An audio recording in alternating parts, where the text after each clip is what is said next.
1700 কোটি প্রকল্পে উপকৃত হবে 17 লক্ষ মানুষ। উত্তরপাড়ায় উদ্বোধন হলো রাজ্যের বৃহত্তম জল প্রকল্পের। হুগলির উত্তরপাড়ায় রাজ্যের বৃহত্তম জল শোধনাগারের উদ্বোধন করলেন মুখ্যমন্ত্রী মমতা বন্দ্যোপাধ্যায়। আরামবাগ থেকে এই প্রকল্পের ভার্চুয়াল উদ্বোধন করেন তিনি। কলকাতা মেট্রোপলিটন ডেভেলপমেন্ট অথরিটির উদ্যোগে এই ওয়াটার ট্রিটমেন্ট প্ল্যান্ট তৈরি করতে খরচ হয়েছে 1763 কোটি টাকা। এই জল শোধনাগারে প্রতিদিন 55 মিলিয়ন গ্যালন জল পরিশোধন করা যাবে। স্বাধীনতার পরবর্তী সময়ে এটি হলো বৃহত্তম জল শোধনাগার। 7টি পুরসভা, 6টি পঞ্চায়েত এলাকায় প্রায় 17 লাখ মানুষ উপকৃত হবেন এই প্রকল্পে। উত্তরপাড়ার এই নতুন জল শোধনাগার টালার থেকে 6 গুণ বেশি শক্তিশালী। এই জল শোধনাগার তৈরি হয়েছে প্রায় 10 একর জমির ওপর। এই জমির মালিকানা প্রাথমিকভাবে ছিল কলকাতা পুর নিগমের হাতে। তারপর এটির মালিকানা হস্তান্তর করা হয় কেএমডিএ কে। একটা সময় কথা ছিল এই জমিতে তৈরি করা হবে ফিল্ম সিটি। শেষমেশ এই জমিতে তৈরি হয়েছে ওয়াটার ট্রিটমেন্ট প্ল্যান্ট। এই ওয়াটার ট্রিটমেন্ট প্ল্যান্ট নির্মাণ শুরু হয় 2019 সালে। মাঝে 1.5 বছর করোনার জন্য কাজ বন্ধ ছিল। অবশেষে 5 বছর পর উদ্বোধন হলো আজ। 60টি ওভারের ট্যাঙ্ক করা হয়েছে। মাটির নিচে রয়েছে 7টি রিজার্ভার। এছাড়াও একটি ভাসমান জেটি তৈরি করা হয়েছে নদীর ওপর। উত্তরপাড়া, কোথরুং, কোন্নগর, রিষড়া, শ্রীরামপুর, বৈদ্যবাটি, চাঁপদানি ও ডানকুনি মোট 7টি পুরসভা এবং কানাইপুর, নবগ্রাম, রঘুনাথপুর, রিষড়া, রাজ্যধরপুর, পিয়ারাপুর মোট 6টি গ্রাম পঞ্চায়েত এলাকার মানুষরা এই জল উপকৃত হতে চলেছেন। উত্তরপাড়ার পুরসভার পুরপ্রধান দিলীপ যাদব বলেন, এটা খুবই গর্বের বিষয় যে উত্তরপাড়ায় এই জল প্রকল্প চালু হলো। রাজ্যের মুখ্যমন্ত্রী মমতা বন্দ্যোপাধ্যায়কে অবশেষে অশেষ ধন্যবাদ এই জল প্রকল্প উদ্বোধন করার জন্য। এর ফলে অনেক মানুষের জলের সমস্যার সমাধান হবে। কেএমডিএ ইঞ্জিনিয়াররা যেদিন বলবেন সেদিন থেকে জল সরবরাহ শুরু হবে। এই যে জল প্রকল্পের উদ্বোধন হচ্ছে এত 1700 কোটি টাকার, কবে থেকে এটা চালু হচ্ছে এবং কি কি সুবিধা পাচ্ছে মানুষজন?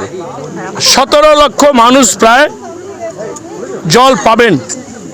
এই জল পাওয়ার ক্ষেত্রে কেএমডিএর যারা ইঞ্জিনিয়ারিং ডিভিশন, যারা অফিসিয়াল, তারা সম্পূর্ণটা প্রস্তুত করেছেন। টেকনিক্যালি যে যে বিষয়গুলোর রেসপেক্টে এইটা চালু করার বিষয়, সেটা কেএমডিএর অফিসিয়ালসরা বলবেন। আজ থেকে তারা যদি মনে করেন যে এই জল চালানো দরকার, এই সম্পূর্ণ ব্যবস্থা তারা সম্পূর্ণ করেছেন আমার যতটা জানা। স্বাভাবিক কারণে উত্তরপাড়া, কোন্নগর, ডানকুনি, রিষড়া, শ্রীরামপুর, বৈদ্যবাটি, চাঁপদানি, নবগ্রাম, কানাইপুর, রঘুনাথপুর, পিয়ারাপুর, রাজ্যধরপুর এবং রিষড়া, এই 6টি পঞ্চায়েত এবং 7টি পৌরসভার মানুষ এর জল যখন থেকে মনে হবে কেএমডিএর অফিসিয়ালদের যা ইঞ্জিনিয়ারিং মেথডে সেটা এরা চালাতে পারবে। আজ থেকে এই যে বিভিন্ন প্রকল্পের শুভ সূচনা ঘটলো, সেক্ষেত্রে উত্তরপাড়ার এই প্রকল্প এটা কতটা জনদরদি হবে বলে মনে হয়? না, এটা তো আমাদের কাছে যেটা বললাম যে আমাদের শহরের মানুষের উন্নয়নের একটা সবচেয়ে বড় পালক জুড়ল। আমাদের শহরে এই রাজ্যে সর্ববৃহৎ জল প্রকল্প, যার ক্যাপাসিটি 15 মিলিয়ন গ্যালন, সেই 55 মিলিয়ন গ্যালন আছে। এত বড় প্রকল্প আমি যতটা জানি একক ইউনিট হিসাবে পশ্চিমবাংলা কোথাও নেই। এটাই সবচেয়ে বড় বিষয়। এতে কি জলকর বসানো হবে? দেখুন, প্রথম হচ্ছে এটা রাজ্য সরকারের সম্পূর্ণ অর্থের এক।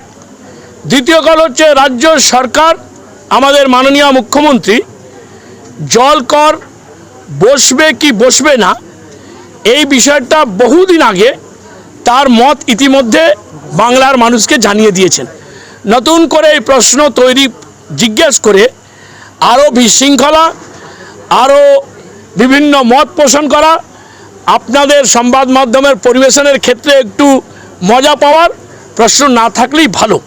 আমরা আপনাদের বলতে পারি যে ভারত সরকার, আমি অতক্ষণ প্রশাসনিক কথা বললেও, ভারত সরকার তার প্রকল্পের মধ্য দিয়ে মিটার, ফেরুল ইত্যাদি তারা ইনস্টল করছেন।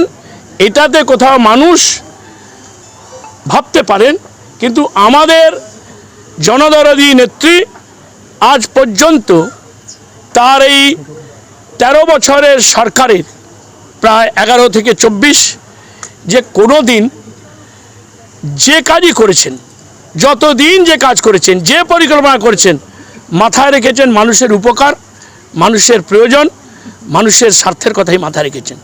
তবুও প্রশাসনিকভাবে অনেক প্রশ্নের উত্তর দিতে পারে, যেগুলো আমি দিতে পারি না।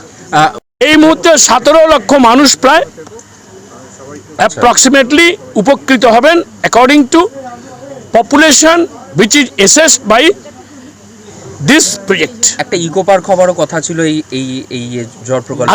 আজকে এইটা আমাদের কাছে আনন্দের, পরেরটা পরেরটা কমপ্লিট করতে কতদিন সময় লাগবে? প্রায় 5 বছর। তার মধ্যে আপনারা জানেন যে করোনার জন্য প্রায় 1.5 বছর প্রায় সমস্ত কাজই বন্ধ ছিল। সেটা তো আমাদের কারোর হাতে নেই। এজেন্সিদের প্রতিও যে সরকারের যে নির্দেশ ছিল করোনা, যে কোনো কনস্ট্রাকশন ইত্যাদির কাজ বা কোনো করা যাবে না, অনেক দিন কমপ্লিট বন্ধ ছিল, অনেক দিন একটা মার্জিনাল ক্লোজার হয়েছিল, এইসব মিলে 5 বছর লেগেছে। ঋতুপর্ণা কোলের রিপোর্ট, বেঙ্গল আনলিমিটেড।